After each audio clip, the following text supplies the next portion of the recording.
Hello, this is Jeremy Rangel. I'm a student in OLCU 602, Self-Systems and Leadership. I'm here today to update you on my personal mastery plan.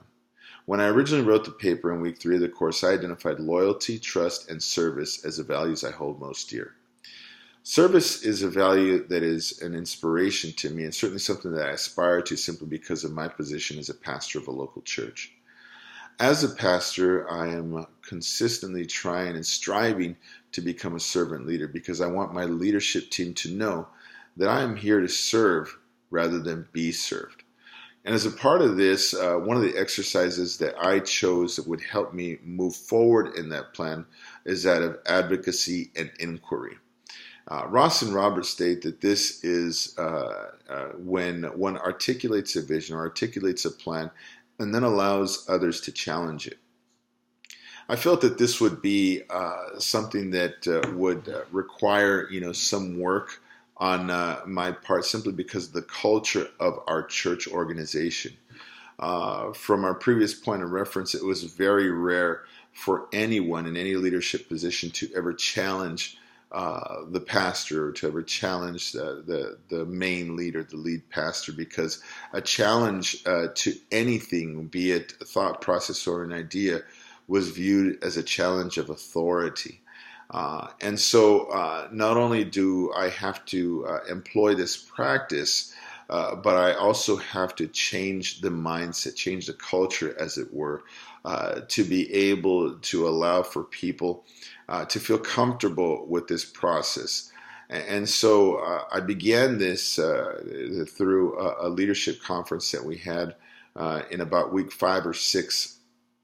of the course. And in doing so, I told my leadership team that we were going to do something different, that we were going to employ this exercise of advocacy and inquiry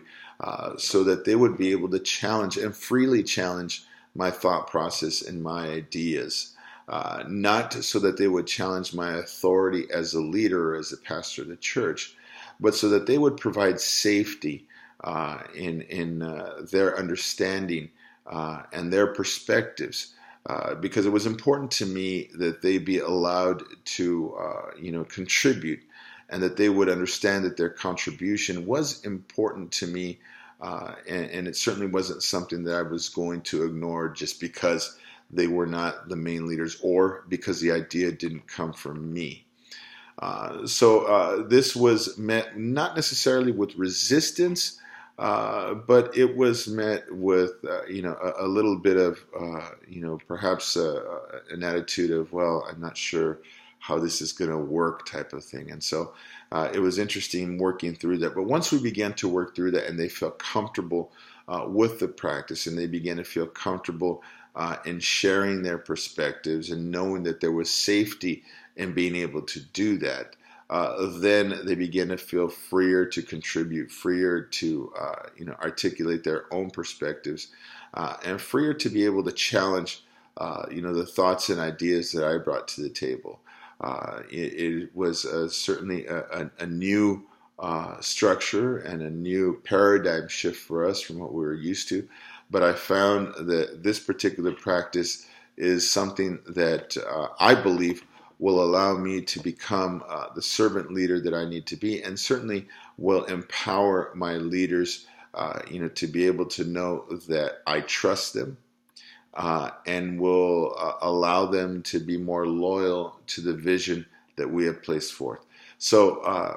I'm going to continue in utilizing this, and hopefully we'll be able to master, our plan and master